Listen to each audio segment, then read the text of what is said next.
Most people believe that walking more is the key to staying healthy after 70. But what if doctors are now saying the opposite? Walking keeps you active, yes, but relying only on it could silently age your body faster instead of slowing it down.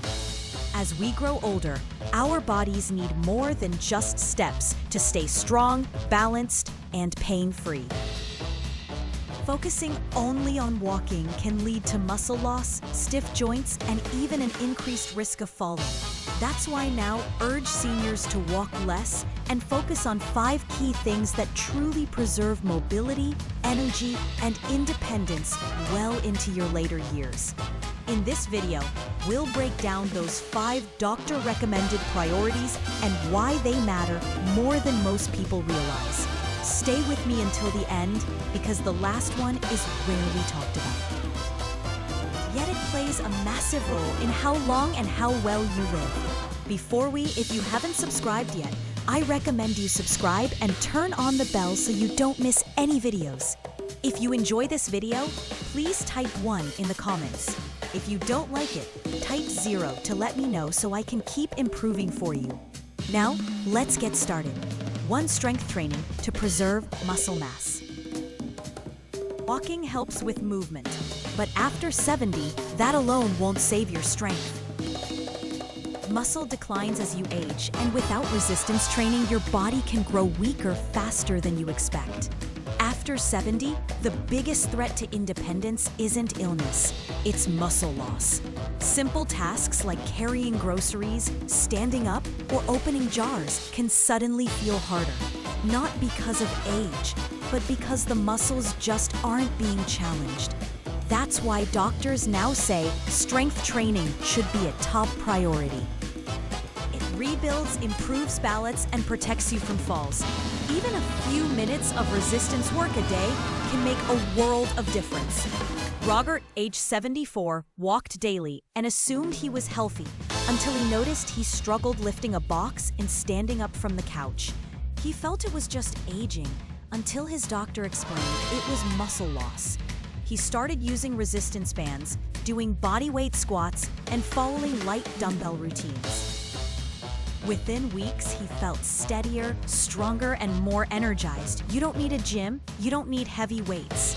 Even pushing against a wall or doing simple movements with canned goods can build strength. The key is gentle, progressive resistance and doing it regularly. Want to test your strength? Sit in a chair and stand up without using your hands. If that feels hard, your body is telling you it's time to rebuild. And the good news, strength can come back at any age. So if walking is your only exercise, consider this your reminder.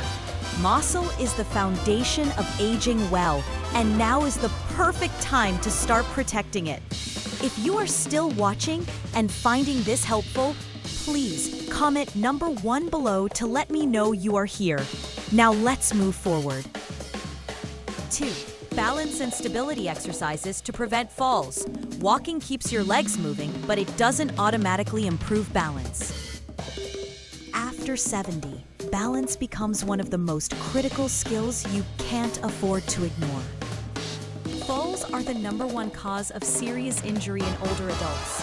Often, it's not weak muscles, but poor balance that causes them. You may think, I've walked my whole life.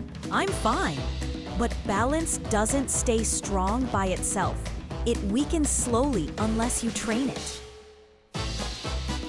Walking doesn't engage the small stabilizing muscles in your ankles, your core, or your hips. But simple balance exercises do. Edward was 76 when he nearly fell stepping off a curb. That near miss shook him. His doctor recommended a few balance exercises standing on 1 foot, walking heel to toe, and shifting weight side to side. Within weeks, he felt more confident, more steady, and less afraid of tripping. The good news? You don't need equipment or special gear. You can do it at home near a counter for support. Want to test yourself? Stand near a wall. Lift 1 foot slightly off the ground and hold that position for 10 seconds. If that's easy, you're doing well. But if it's hard, your body is telling you now is the time to act. That gives you confidence to move through life without fear. It keeps you steady, helps your posture, and reduces your risk of injury. If you are not doing enough. Now is the time to strengthen your balance and protect your future. If you're still watching and this has helped you, please comment number 2 below and let's keep going. 3. Flexibility and mobility exercises to keep joints healthy. Walking is good movement, but it doesn't stretch you. And after 70, flexibility becomes one of your most valuable assets. As you age, your joints stiffen, your range of motion shrinks, and suddenly, simple things like turning your head or bending to tie your shoe become uncomfortable. Many older adults don't realize mobility isn't just about getting around. It's about how freely your body can move without strain, without resistance. Walter, age 78, walked daily, but one morning he noticed how stiff his body felt getting out of bed. It felt harder. His joints felt tighter. His doctor explained mobility loss wasn't just aging. It was a sign he wasn't using his full range of motion. So Walter began adding gentle stretches and mobility exercises to his routine. Neck turns, knee pulls, ankle circles, and arm rolls. After a few weeks, his body felt looser. His posture improved, and he moved with ease again. These small movements matter. Flexibility helps you get dressed, step into a car, and reach for the top shelf.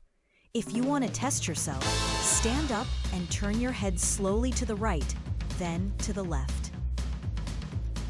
Notice any stiffness? That tightness is a sign. It's time to bring stretching into your daily life. You don't need to be a yoga expert. You just need a few minutes each day to keep your body fluid and free. Because flexibility isn't about touching your toes. It's about staying independent and moving through life without pain. If you are still watching, please comment number 3 below and let's continue. 4. Core and posture exercises to protect your spine. Most people think walking keeps you strong, but after 70, your core and posture need much more attention. Why? Because your core is the foundation of your balance, your stability, and your ability to move without pain. A weak core leads to slouching, back discomfort, and a higher chance of falling. Harold, 75, noticed his shoulders rounding and his back aching more each day. Even though he walked daily, he still felt stiff and unbalanced. His doctor explained his spine was doing more work than it should because his core wasn't supporting him properly. Harold started adding simple posture resets, like standing tall against a wall, gentle seated tilts, and breathing deeply while tightening his lower abs. His lower back felt lighter, his balance improved, and even his breathing became easier. You don't need a gym or special gear, just a few mindful minutes each day. Standing with proper alignment, bracing your core while sitting or slowly twisting from side to side can make a difference. Want to test your posture now? Stand against the wall. Can your head, shoulders, and hips all touch it at once? If that feels hard, your posture may already be weakening. The good news, you can strengthen it at any age. And the reward isn't just looking taller. It's moving with confidence and keeping your spine supported for years to come. If you're still watching this video, please comment number 4 below to let me know you're here. Now, let's keep going. 5. Joint protection and low-impact movements to reduce strain. Walking is great for staying active, but after 70, it's not always kind to your joints. Your knees, hips, and ankles take on repetitive stress, and over time, that can lead to stiffness, swelling, and even chronic pain. You might think that soreness after a walk is normal, but it's actually a warning. Your joints are asking for support. Raymond, 77, was walking every day until he noticed his knees aging more often and his lower back feeling tight. His doctor explained that while walking kept him moving, it was also wearing down his joints without enough strength around them to absorb impact. Raymond started switching things up, adding swimming twice a week, cycling indoors, and doing gentle stretches in a chair each morning. And what happened? His joint pain eased, his steps felt lighter, and walking became enjoyable again. If you want to protect your joints, you need low-impact movement that strengthens muscles without grinding your joints down. Water aerobic, Tai Chi, and the cycling and chair-based exercises are all great ways to keep moving while giving your joints a break. Want to test how your joints are doing? Try standing from a seated position without using your hands. Do your knees feel smooth and strong or stiff and shaky? If there is tightness or pain, your joints need attention, and low-impact exercise is the answer. Protecting your joints isn't just about avoiding pain. It's about independence, mobility, and comfort in your daily life. If you've only been walking, this is your sign to add more variety. Because the way you move will shape how well you age. If you are still watching and finding this helpful, comment number 5 below so I know you're here. Now, let's wrap this up with the final thoughts. Now that we've explored all 5 areas, take a moment to ask yourself something important. Have I been relying too much on walking alone? Because while walking keeps you moving, it doesn't keep you strong. It doesn't keep you balanced, and it doesn't protect your joints on its own. After 70, your body needs more than steps. It needs strength training to fight muscle loss, balance work to prevent dangerous falls, flexibility to keep your joints moving freely, and posture training to protect your spine and core. Every one of the areas supports your independence, your energy, and your ability to keep doing the things you love. And the good news, it's never too late to start. Walter, Harold, Edward, Raymond, they all made small changes and saw big improvements. So can you. You don't need a gym, you don't need fancy equipment, just a willingness to try, to give your body a few extra minutes each day and the care it deserves. The small choices you make now will shape how you feel next year and 5 years from now. So what about you? Which of these 5 areas do you want to focus on first? We'd love to hear from you. Leave a comment below and share one insight you gained today and how you'll apply it in your life. Your comments mean a lot to us. They give us great motivation and encouragement. If you enjoyed this video and found it helpful, please like, subscribe, and share. Your support helps us continue creating good content to inform and inspire you. Thanks for watching, and we look forward to seeing you in the next video.